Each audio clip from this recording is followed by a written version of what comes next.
ഇന്ന് നമുക്ക് കാറ്ററിങ്ങിന് ഒരു ഓർഡർ ഉണ്ട് കേട്ടോ. അപ്പോൾ ഓർഡർ എന്നൊക്കെ പറഞ്ഞാൽ നിങ്ങൾ വിചാരിക്കും വലിയ ഓർഡറാണ്. 1 കിലോ ബീഫ് ബിരിയാണിക്കുള്ള ഓർഡർ കേട്ടോ. അപ്പോൾ ചില കൂട്ടുകാരൊക്കെ ചോദിക്കും നിങ്ങൾക്ക് ഈ 1 കിലോ ബിരിയാണിയൊക്കെ വെച്ചാൽ എന്താ കിട്ടുക എന്നുള്ളത്. 1 കിലോ ബിരിയാണി വെച്ചാലും നമുക്ക് പൈസ കിട്ടേ. അപ്പം ഞാൻ വഴിയൊക്കെ പറഞ്ഞുതരാം കേട്ടോ. അപ്പോൾ ബിരിയാണിക്കുള്ള ബീഫൊക്കെ നമ്മൾ കഴുകി വെച്ചിട്ടോ. പിന്നെ ഞങ്ങൾക്ക് ഒന്ന് ബീഫാണ്, അപ്പോൾ അതും കഴുകി വെച്ചിട്ടുണ്ട്. നമുക്ക് ബീഫ് വരട്ടാനുള്ളതാണ് കേട്ടോ. കൊടുക്കാനുള്ളത് ബിരിയാണിക്കുള്ളതും. അപ്പം അതിൻ്റെ ഇടയിൽ സവാളയൊക്കെ തൊലി കളഞ്ഞൊക്കെ റെഡിയാക്കുന്നുണ്ട്. ബീഫൊക്കെ കഴുകി വെച്ചിനും. അപ്പോൾ ഞാൻ ബീഫ് ബിരിയാണി ഉണ്ടാക്കുമ്പോൾ ബീഫ് കുക്കറിൽ ഇട്ടിട്ട് ഒന്ന് വേവിച്ചെടുക്കും. അത് കുറച്ചല്ലേ ഉള്ളൂ. അധികമൊക്കെ ഉണ്ടെങ്കിൽ അടുപ്പത്ത് വിറകടുപ്പിൽ വെച്ചിട്ടാട്ടോ വേവിക്കൽ. ഇതിങ്ങനെ 1 കിലോനോ 2 കിലോനോ അങ്ങനത്തെ ഒക്കെ ആകുമ്പോൾ കുക്കർക്ക് ഇട്ട് കൊടുക്കും. കുറച്ച് മഞ്ഞൾപ്പൊടി ഉപ്പും കറിവേപ്പിൻ്റെ ഇട്ടിട്ട് കൈകൊണ്ട് നല്ലോണം ഒന്ന് തിരുമ്മി കുഴച്ചാണ്ട് അങ്ങനെ അടുപ്പത്ത് വെച്ചിട്ട് വേവിച്ചെടുക്കും കേട്ടോ. ഒരു 5 വിസിലടിച്ചാൽ ഓഫാക്കും. അപ്പോൾ കറക്റ്റ് വേവിൽ കിട്ടലുണ്ട് കേട്ടോ.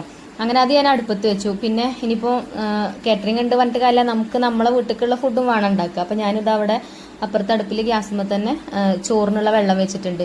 ഈ റൈസ് പോട്ട് ഇൻഡസ് വാലിയിൽ നിന്ന് വാങ്ങിച്ചതാണ് കേട്ടോ. ഇതിൻ്റെ ലിങ്ക് വേണമെന്നുണ്ടെങ്കിൽ ഞാൻ കമൻറ്റ് ബോക്സിൽ കൊടുക്കാം. നല്ല പോട്ടാണ് കേട്ടോ. നമുക്ക് ഗ്യാസുമലൊക്കെ ഇതേപോലെ ചോറൊക്കെ വെക്കാനൊക്കെ നല്ലതാണ്. അങ്ങനെ തിളച്ച് ചിന്തൊന്നുമില്ല കേട്ടോ. അതിൻ്റെ അടുപ്പുമ്പോൾ കണ്ടങ്ങൾ ചെറിയ ചെറിയ കുഞ്ഞു കുഞ്ഞു ഹോൾസുകൾ.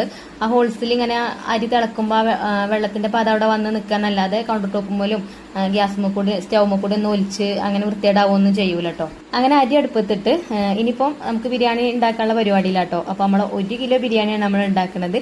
അപ്പോൾ സവാളൊക്കെ കട്ട് ചെയ്ത് വെച്ച് ഒക്കെ റെഡിയാക്കിയിട്ടുണ്ട്. അപ്പോൾ ഞാൻ ഇവിടെ അടുപ്പത്ത് ഒരു മൺചട്ടി വെച്ചിട്ടുണ്ട്. മൺചട്ടിയിലാട്ടോ മസാല റെഡിയാക്കുന്നത്. അപ്പോൾ സവാള അവിടെ വഴറ്റാൻ വെച്ചിട്ടുണ്ട്. പിന്നെ നമ്മളെ ചോറ് നോക്കിയപ്പോൾ ചോറ് വെന്തിട്ടുണ്ടേനും. റേഷൻ കാർഡിൽ അരി ആയതുകൊണ്ടേ പെട്ടെന്ന് ഊറ്റിയിട്ടില്ല എന്നുണ്ടെങ്കിൽ പായസമാവും. പാകത്ത് വേവിന് ഊറ്റിയാലേ നല്ല ചോറായിട്ട് കിട്ടുള്ളൂ. അങ്ങനെ ചോറൊക്കെ ഊറ്റിട്ടോ. ചോറ് ഊറ്റാൻ കണ്ടില്ല നിങ്ങൾ ആ സിങ്കക്ക് ഇങ്ങനെ അങ്ങോട്ട് കമിഴ്ത്തി കൊടുത്താൽ മതിട്ട് ആ അടപ്പിൻ്റെ ഹോൾസിൽ കൂടെ വെള്ളം പോവും. അപ്പോൾ നല്ല അടിപൊളിയായിട്ടുള്ള ചോറ് കിട്ടും ചെയ്യും. അങ്ങനെ ചോറൊക്കെ വാർത്ത് വെച്ചിട്ട് പിന്നെ വേഗം ഞാനിത് അവിടെ നമ്മൾ സവാളൊക്കെ വഴന്ന് വന്നിനി. പിന്നെ അതിലേക്ക് ഇടാനുള്ള സംഭവങ്ങളൊക്കെ ഇട്ട് കൊടുത്തിട്ടോ.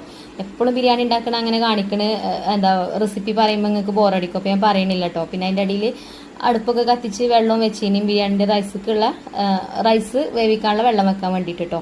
അപ്പോൾ അതൊക്കെ അതിൻ്റെ അടിയിൽ കൂടെ അങ്ങനെ ഓരോന്ന് നടക്കുന്നുണ്ട്. പിന്നെ ഞങ്ങൾക്ക് ചോറിന് കൂട്ടാനുള്ള ബീഫും വേവിക്കുന്നുണ്ട്. അതിക്ക് ഞാൻ കൂടുതൽ ചെറിയ ഉള്ളി കേട്ടോ ഇട്ടിട്ടുള്ളത്. അങ്ങനെ അയക്കിടാനുള്ള മസാലപ്പൊടികളൊക്കെ ഇട്ട് അത് അടുപ്പത്ത് വെച്ചിട്ടുണ്ട്. പിന്നെ നിങ്ങളുടെ ചോദ്യത്തിനുള്ള ഉത്തരം കിട്ടിയിട്ടില്ലല്ലേ. 1 കിലോ ബിരിയാണി വെച്ചാൽ നമുക്ക് 850 രൂപയാണ് കേട്ടോ കിട്ടുക. അപ്പോൾ അത് നമുക്ക് ഇത്ര ലാഭം എന്ന് ചോദിച്ചാൽ ഞാൻ അങ്ങനെ ലാഭമൊന്നും കണക്കൂട്ടലില്ല. ഇന്നത്തെ ബിരിയാണി എനിക്ക് ലാഭമൊക്കെ കിട്ടിയിട്ടുണ്ട് കേട്ടോ. കാരണം എന്താ വെച്ചാൽ എല്ലാ സാധനങ്ങളും എൻ്റെ കയ്യിലുണ്ടായിരുന്നു. ബീഫ് മാത്രമേ പുറത്തുനിന്ന് വാങ്ങിച്ചിട്ടുള്ളൂ. പിന്നെ നമുക്ക് 5 കിലോ ബിരിയാണിക്കൊക്കെ ഓർഡർ കിട്ടുമ്പോഴേ അത്യാവശ്യം പൈസ കൈമ കിട്ടും കേട്ടോ. ഈ 1 കിലോനൊന്നും അല്ലാതെ ലാഭമൊന്നും ഉണ്ടാവില്ല. പിന്നെ അങ്ങനെ ബാക്കിയുള്ള സാധനങ്ങളൊക്കെ നമ്മളെ കയ്യിൽ ഉണ്ടാവുമ്പോൾ വലിയ കുഴപ്പമുണ്ടാവില്ല. പിന്നെ ലാഭം മാത്രം മോഹിച്ചല്ല, ഞാൻ ഇഷ്ടപ്പെട്ട് ചെയ്യുന്ന ഒരു ജോലിയാണ്. ഞാൻ വീട്ടിലുണ്ടാവുമ്പോൾ എനിക്ക് പറ്റുന്ന സമയത്ത് ഇങ്ങനെ ഓർഡർ കിട്ടുകയാണെങ്കിൽ ഞാൻ ബിരിയാണി ഉണ്ടാക്കി കൊടുക്കലുണ്ട്. അങ്ങനെ ബിരിയാണിയൊക്കെ കൊണ്ടുപോയിട്ടോ.